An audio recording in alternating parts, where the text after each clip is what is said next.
Hi Chris. I am trying to plan a revision lesson on the labeling theories and the social construction of deviance in society, but I don't know where to begin. Any ideas? Well, Gil, the obvious starting point is to highlight the interpretivist origins of these ideas. Set this in the context of structure versus action and methodology issues. You mean to contrast with the theories that stress correlations and causation? Those theories that see deviance created by external factors like values, socialization and poverty? Spot on, Gil. It's useful to unpack basic theoretical ideas too, like the concerns of Weber, Becker and Goffman, showing an awareness of how interaction and meaning is essential.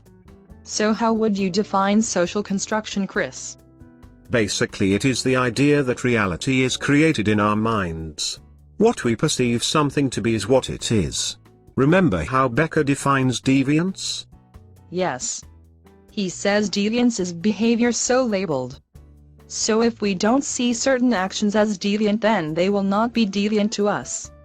This shows how deviant is a relative concept. Yes, Gil.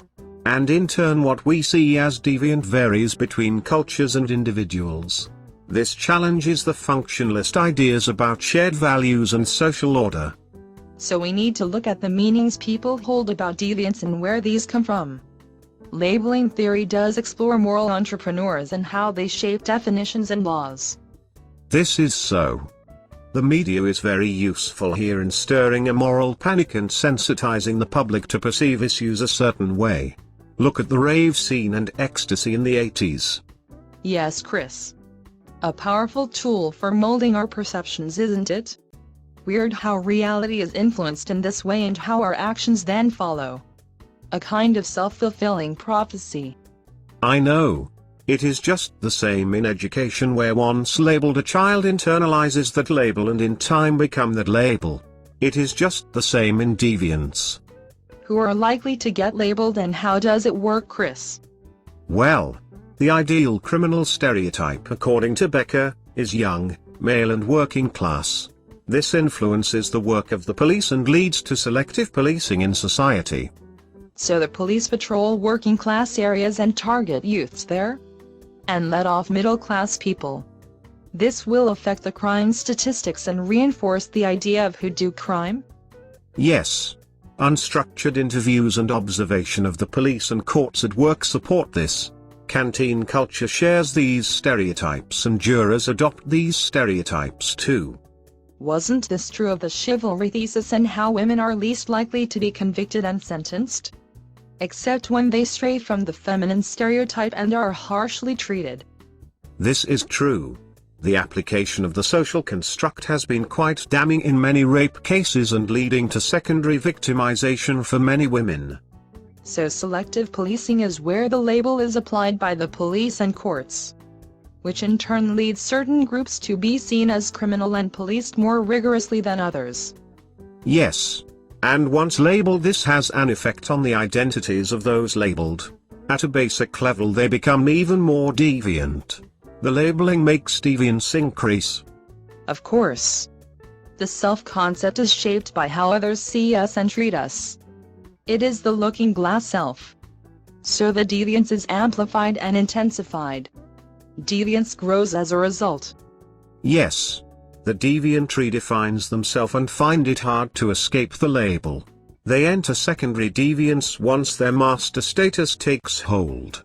It is a stigma that is hard to escape. Goffman and Becker wrote extensively on this. How deviants then adopt a deviant career and join subcultures where they move from novice to deeper role. Which ties back to those core concepts at the heart of symbolic interactionism, which highlight the need for qualitative research methods to probe meanings and experiences. These ideas were also shared by new criminologists. The neo-Marxist idea linked labeling, selective policing, deviant identity and role of the media in the context of capitalism. Most notably policing the crisis. How the media and police shared the mugging label and apply this to black youths in Britain in order to re-establish hegemony in the 70s. Yes.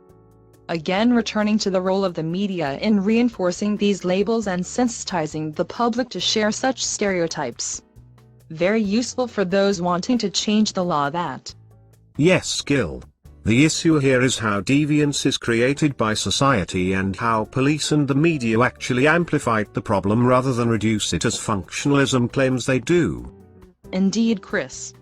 Social constructionism explains the levels of crime amongst youth, males and ethnic minorities as they are likely to be labeled. It has nothing to do with values, or lifestyle, or any other external structural causes. Reality is how we perceive it. This is the root of explaining the nature and extent of deviance in society. Go Becca.